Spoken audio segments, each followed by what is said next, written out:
नमस्कार, ये हैं प्रशांत और आप देख रहे हैं स्पॉटलाइट में विद्या बालन जी और कार्तिक आर्यन जी को। जी, और हुआ है कि जो रूह बाबा हैं उनकी रूह प्रशांत के अंदर आ गई है, तो प्रशांत विद्या के साथ आके बैठ गए हैं और मंजुलिका उनके साथ। इनमें से कौन सी मंजुलिका कौन है वो आपको फिल्म देखने के बाद पता लगेगा। ये आत्मा की वजह से सिर्फ सीट चेंज होती है। नहीं, शरीर चेंज हुआ शरीर की वजह से, क्योंकि इनको आदत पड़ चुकी थी यहाँ विद्या के बगल में बैठने की, तो इसलिए ये इधर ही आके बैठ गए। ठीक है, तो अभी मैं आपसे ये पूछना चाहता हूँ कि मुझे मेरी जो आपकी जो आत्मा है वो तो मेरे अंदर आ चुकी है जी, तो आप मुझे बताइए कि अब जो मेरी आत्मा आपके अंदर है वो आपसे क्या कह रही है, क्या सवाल पूछवा रही है? क्या सवाल पूछना चाहता हूँ जी? मैं सवाल विद्या जी से करना चाहूँगा। विद्या जी, आपको क्या लगता है दिवाली में भूल भुलैया 3 जी आपकी फिल्म आ रही है, कितने धमाके करने वाली है? ये पूछना चाहते हैं कि कितने पैसे कमाने वाली है, क्योंकि दिवाली जो है वो पैसों से जुड़ी है, लक्ष्मी गणेश की पूजा होती है ना? तो हम साल भर लक्ष्मी जी की पूजा करते हैं। करेक्ट। हाँ? उस दिन धनतेरस के दिन और फिर दिवाली के दिन और भी पूजा होगी। तो मुझे लगता है कि लक्ष्मी जी का जो है आशीर्वाद हमारे साथ है। 100%। पैसों की बरसात होने वाली है। अवश्य। लोग ठहाकों की बरसात भी होती है। ठहाकों की ठहाकों की। और आई थिंक लोग खुशी खुशी थिएटर में जाएंगे, खुशी खुशी वापस आएंगे, फिर से जाएंगे। आई थिंक ये सिलसिला जारी रहेगा। तो ये मैं ना सिर्फ उम्मीद है मेरी, ये मेरा विश्वास भी है आपका। मेरा भी विश्वास यही है कि ये बहुत पैसे कमाएगी और शायद जो भूल भुलैया 2 थी उससे शायद ज्यादा कमाएगी, क्योंकि थिएटर बढ़ गए हैं, स्क्रीन भी बढ़ गई है। ओह वाह, क्या बात है। मैं कैलकुलेशन करके बैठा हूँ। अच्छा। क्योंकि कार्तिक की जो रूह है वो मेरे अंदर है, वो जिस तरह से कैलकुलेशन करती है मुझे मालूम है। कार्तिक, हमने सुना है बहुत कैलकुलेट करते हैं। आप ट्रैक करते रहते हैं कि क्या कितना कमाने वाली है कौन सी फिल्म। जी, बट मैं आपको ये बताऊं कि ये फिल्म करते वक्त जो सबसे बड़ी प्रॉब्लम थी मेरे साथ वो ये थी कि एक तो जो माधुरी जी हैं वो डांस कर रही हैं, ऊपर से विद्या हैं, ये जो इतने बड़े मजे कलाकार हैं, कमाल का नृत्य किया है जी हाँ। और जब मुझे वो नृत्य करने के लिए कहा गया, वो जो एक एक्सप्रेशंस जो होते हैं मंजुलिका के, और उसके जो टीजर में भी प्रोड्यूसर साहब ने डाल दिया, मैं नहीं चाहता था कि वो पहले से डाला जाए जी, मगर वो डाल दिया गया, क्योंकि मेरे वो जो एक्सप्रेशन है वो स्पेशल एक्सप्रेशन है। मैं चाहता था कि वो जो ऑडियंस है वो आए और आने के बाद वो मुझे देखे और देखने के बाद मेरे को तालियां बजाए, मेरी तारीफ हो। करेक्ट। रिव्यूज में और बाकी चीजों में। कौन से एक्सप्रेशन की बात कर रहे हैं आप? हम दोनों ये सोच रहे हैं। कार्तिक, आप थोड़े से कंफ्यूज हो रहे हैं, आप शायद फिल्म देख के आ रहे हैं। हाँ। क्योंकि ये मोमेंट मैंने, ये वाला मोमेंट जो सबसे पहला टीजर आया था ना, हाँ, उसमें कि मेरे अंदर आत्मा भी घुस जाती है। अच्छा। हाँ जी, अच्छा हुआ हमने क्लैरिफाई कर दिया। हाँ, वो बड़ा ही अच्छा मोमेंट था। आई थिंक उसके बारे में काफी तारीफ भी हुई थी। तो आई थिंक ये सारी चीजों को आपने मद्देनजर रखते हुए ये टीजर बनाए, ट्रेलर बने, आपकी टीम ने जो बनाए हैं, और उसकी वजह से आज फिल्म बहुत गर्म हो रही है मार्केट में। क्या बात है, जब कोई जर्नलिस्ट बन जाता है मद्देनजर रखते हुए।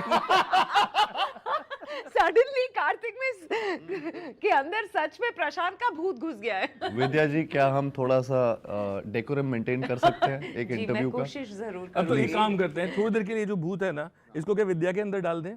जो रूह है, जो जर्नलिस्ट आ गई वो बहुत जल्दी आ जाती है। अब मैं वापस प्रशांत और कार्तिक हो गया। हाँ जी। हाँ, तो मैं आपसे पूछना चाहती हूँ प्रशांत जी, आपने इतने सारे इंटरव्यूज किए होंगे इतने सालों में।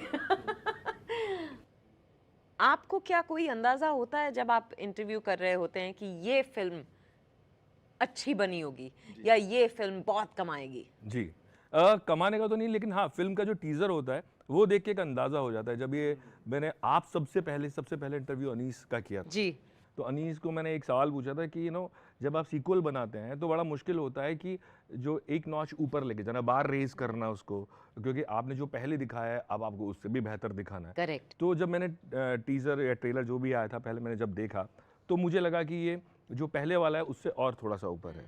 तो वो अंदाजा एक हो तो जाता है कि हाँ, ये जो टीजर है या ट्रेलर है उसमें सिर्फ आपने ये दिखाने की कोशिश की है, शोरील दिखाई है, या उसमें कुछ कंटेंट है। हाँ, तो वो एक अंदाजा होता है। Anyway, आपने सही जवाब दिया, इसके लिए मुझे मिलते हैं 3 करोड़। चलिए आप 7 करोड़ ले लीजिए। समाप्ति की घोषणा। हम नहीं करेंगे। बता रहा हूँ मैं। 7 करोड़ मिल गया। जी प्रशांत जी। हाँ प्रशांत जी, नहीं, मैं प्रशांत नहीं हूँ। आप प्रशांत जी है या मैं? ये परेशान मत कीजिए। आप ये कार्तिक जी हैं, ये कार्तिक जी हैं, ये कार्तिक जी हैं अभी। हाँ, फिर और भी ये आप spooky विद्या जी side हैं। करना पड़ेगा तो मुझे। जरा मैं फिर से गिरना नहीं चाहती। ये स्टेयरकेस के बिना गिर जाती है। ओके, अभी फिर एक काम करते हैं, अभी कंफ्यूजन हो रहा है, तो हम विद्या को कार्तिक के अंदर घुसा देते हैं अभी। हाँ। ठीक है, हाँ। और कार्तिक विद्या। अब चैलेंज ये है कि आप जो इतने वक्त आपने इनके साथ एक्टिंग की है, इनके मैनरिज्म्स, इनके एक्सप्रेशंस, वो आपको देने हैं। इनके मैनरिज्म्स और एक्सप्रेशंस मैं नहीं दे सकता। दे सकते हैं आप। अरे अरे आप सर, बिल्कुल दे सकते हो विद्या, आपसे तो मैं क्या बोलूं, आप बिना तो बिल्कुल दे उसके- सकती हैं। चलिए 1 2 3 स्टार्ट।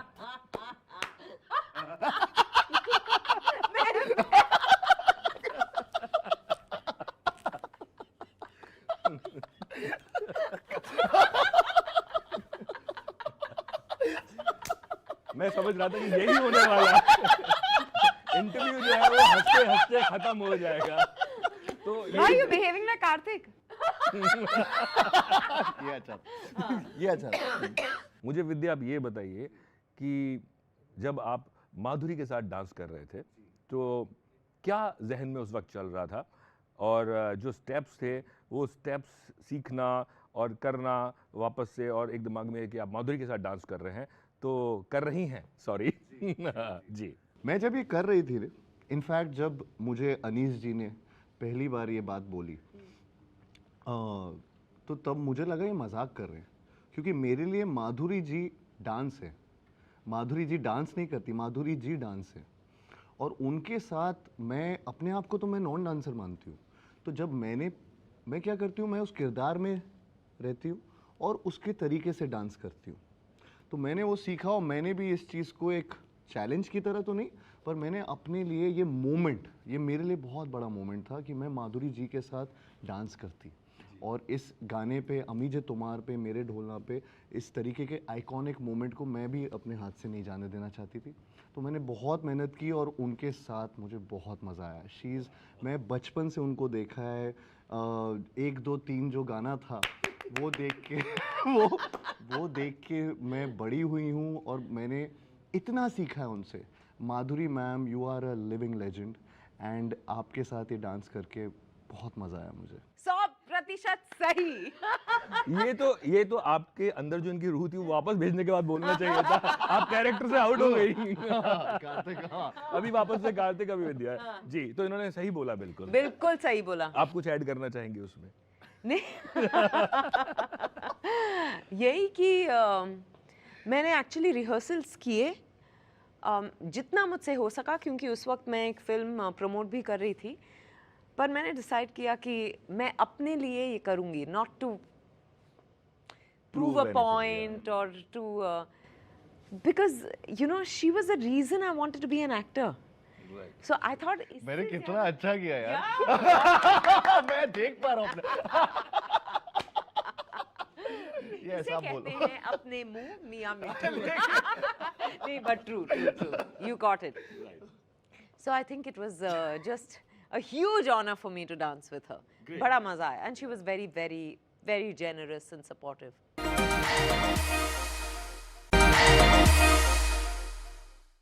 अभी मैं ऐसे करता हूँ और वापस से जो रूह है वो इधर विद्या के ऊपर आ गई। अब विद्या आप बताइए कि विद्या नहीं, कार्तिक आप बताइए, ये कार्तिक हैं अभी, कार्तिक आप बताइए कि ये फिल्म भूल भुलैया 3 में चैलेंजिंग क्या था, और ये जो डांस और जो बॉडी लैंग्वेज, भूत अंदर आ गया, बॉडी लैंग्वेज चेंज होना ही चाहिए।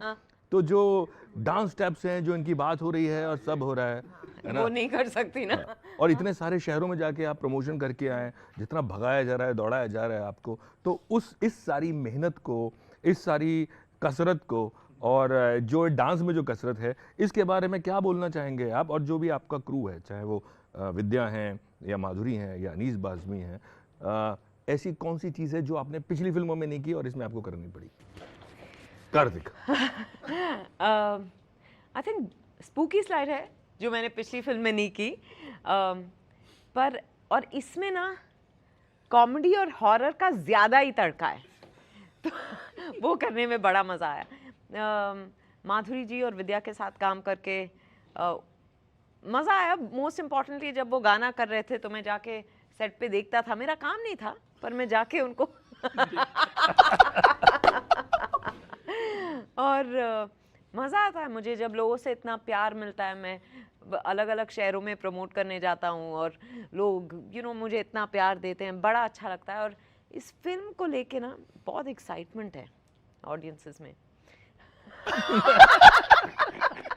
करेक्ट, हम एकदम करेक्ट टाइम पे प्लान कर रहे हैं, करेक्ट टाइम पे प्रमोशन। एग्जैक्टली। हर चीज़ हमारा या कॉन्स्टेंटली हम कुछ ना कुछ कर रहे हैं। वैसे अगर क्लैश नहीं भी होता तो हम कर रहे होते, पर not bad. सुपर्ब। जी, बट ये जो रूह है इसका मतलब ये क्लैश से डरी हुई है। जो क्लैश फिर भी आ गया, क्लैश रूह। हाँ, तो जो क्लैश नहीं होता फिर भी आप अच्छा करते। तो आप मुझे बताइए कि जो क्लैश है, इस क्लैश की वजह से जो हम पहले बात कर रहे थे कितने पैसे कमाएगी, मुझे लगता है क्लैश से तो फर्क पड़ेगा नहीं कुछ भी। नहीं, मुझे नहीं लगता। बिल्कुल भी नहीं। इनफैक्ट इतनी ज्यादा जगह है दिवाली के दिन, इतने सारे स्क्रीन्स हैं, इतने सारे और बढ़ भी गए 2 से 3 तक। हाँ जी बिल्कुल। तो हम लोग, हमारा एक्चुअली में ऐसा आपस में कोई क्लैश नहीं, हमारी फिल्म में हम इतने ज्यादा लीन हो चुके हैं। आपस में क्लैश है। रू बाबा वर्सेस मंजुलिका ज्यादा है, वही है एक्चुअली। करेक्ट, हमारे लिए क्लैश एक ही है। एक ही क्लैश है, विच इज दिस। तो वो दिस दिवाली। तो आई थिंक वैसा सोच नहीं रहे हम। और इनफैक्ट जितना जो अभी बात कर रही थी, जब मेरी आत्मा इनके अंदर आई थी, जैसे बोले जिस हिसाब से आपको पता था कि आपकी आत्मा इनके अंदर गई है? मुझे तो पता चल गया ना मेरी आत्मा गई तो वो ग्राउंड में भी जब हम लोग जा रहे होते हैं, किसी से मिल रहे होते हैं, जिस तरीके से आपने जिस तरीके से अभी टीजर के बारे में, सब चीजों के बारे में बात की, सोचो आप भूल गए थे, मुझे याद था वो एक्सप्रेशन। एग्जैक्टली। तो ये सारी चीजें, उनसे हमें एक रियलिटी चेक मिलता रहा है और वो प्रमोशनल कैंपेन में थ्रू आउट ये रहा है। तो I think we are really excited, looking forward to the release and really looking forward to the clash between Ru Baba and Manjuli. Yes. वाह, very good. Okay, now last, Madhuri, आपके अंदर सबसे पहले। अरे यार वो कैसे यार, वो तो एकदम ही वो तो ऐसा कभी नहीं। वो तो ऐसा है कि एकदम उनको कैसे इम्पर्सोनेट करें, लाइक दिस। हाँ जी, अनीस भाई ने जब फिल्म ऑफर की थी मुझे, मैंने रोल देखा अपना, सुना अपना, मुझे बहुत अच्छा लगा। मुझे भूत प्ले करने का जो रोल मिला, मैं बता नहीं सकती मैं कितनी खुश हो गई। मेरा बहुत बड़ा सपना था मैं भूत प्ले करूं, और इन्होंने मुझे भूत का रोल दिया। इन्होंने मेरा भूत बना दिया, मतलब मुझे भूत बना दिया। अनीस भाई, मैं उनको थैंक करना चाहती हूँ, अनीस भाई को। And Vidya, you have been a wonderful co-star. मतलब थैंक यू मैम। बहुत हम्बल है। हाँ, ये इन्होंने मुझे इनको कुछ संभालना नहीं पड़ा मेरे ढोलना में, इन्होंने मुझे संभाला। हाय हाय हाय हाय हाय हाय, ऐड कर दिया। जाते जाते अब आप माधुरी जी हैं। ओहो, भूत बन के मार डाला। मार डाला लिटरली। यार लिटरली। ओके, तो आपको मज़ा आया भूत बन के, और मेरे ख्याल में कॉमेडी हॉरर जॉनर में आपकी ये पहली फिल्म थी, डेब्यू था आपका कॉमेडी हॉरर जॉनर में। तो आपको जाते जाते मैं यही बोलूँगा कि जो रूह होती हैं उनको सब मालूम होता है कि क्या होने वाला है, क्या है। तो अभी जो पिक्चर रिलीज़ हो रही है दिवाली के दिन, क्या होने वाला है, थोड़ी सी आप भविष्यवाणी कर जाइए। हाँ, मुझे तो लगता है कि ये film I think it's going to do really well. नहीं, मैं कैरेक्टर से बाहर निकल गई। No, I think Madhuri ji would say that हम सब ने बहुत प्यार से और मेहनत से ये फिल्म बनाई है। और अब भी हमारी यही कोशिश है कि हम ये फिल्म लोगों तक पहुंचाए। एक्चुअली मैं अब विद्या बन गई, कोई बात नहीं। जाते जाते इस वाली लाइन में विद्या बन हाँ गई। हाँ, जाते जाते आई थिंक सब माफ है, बनता है। हाँ, कि बस लोग आए, फिल्म देखे, उसका मजा उठाए, हम यही चाहते हैं। और सबको दिवाली की, और सबको दिवाली की ढेर सारी शुभकामनाएं। बहुत बहुत शुक्रिया बात करने के लिए। आपको भी शुभकामनाएं फिल्म के लिए और दिवाली की शुभकामनाएं।